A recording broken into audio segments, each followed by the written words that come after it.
Kasih itu bukan ucapan saja. Kasih itu harus dinyatakan dengan perbuatan. Kalau tanpa perbuatan itu bukan kasih. Karena begitu besar kasih Tuhan. Kenapa pakai kata begitu besar? Apa tidak cukup sangat besar? Kata begitu untuk menunjukkan bahwa tidak bisa dibatasi oleh apapun. Karena itu seperti sesuatu ingin diungkapkan tapi terbatas bahasa. Begitu besar. Artinya tidak terduga, tidak terukur. Begitu besar kasih Tuhan akan isi dunia ini.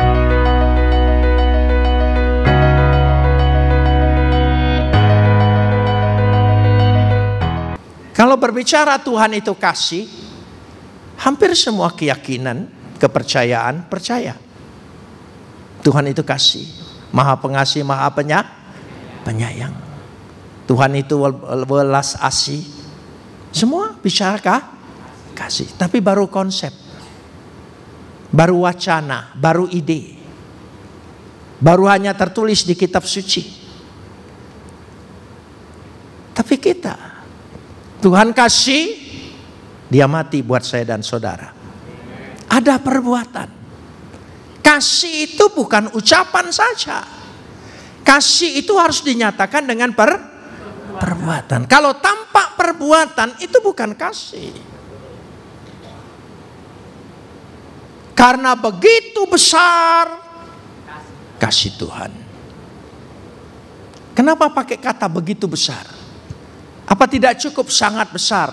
Kata begitu untuk menunjukkan bahwa tidak bisa dibatasi oleh apapun. Karena itu seperti sesuatu ingin diungkapkan tapi terbatas bahasa. Begitu besar. Bukan sangat besar, begitu besar. Artinya tidak terduga, tidak terukur. Berapa tinggi, berapa dalam, berapa lebar, tidak terukur. Begitu besar kasih Tuhan akan isi dunia ini.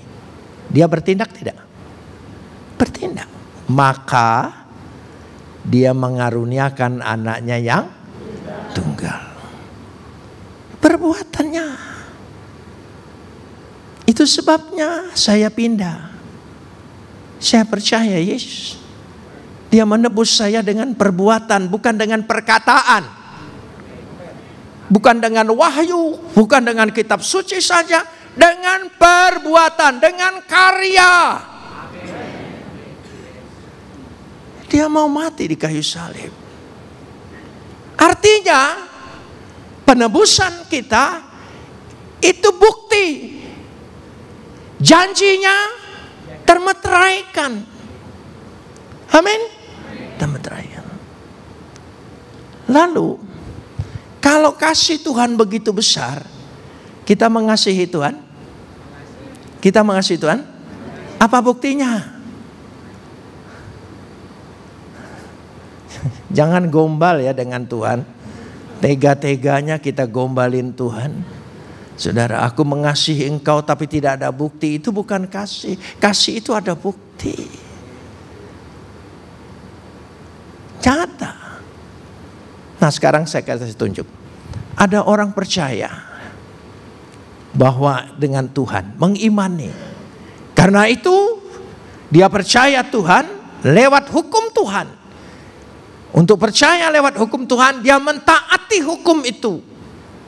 Dia turuti semua perintahnya. Dia ikuti sekecil apapun. Untuk membuktikan dia percaya. Nah sekarang, ya kita mengasihi Tuhan, buktinya apa?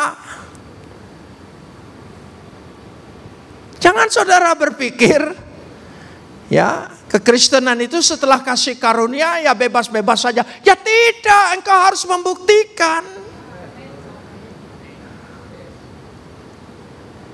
Saudara, setiap orang percaya dipenuhi oleh Roh Kudus. Apa buktinya?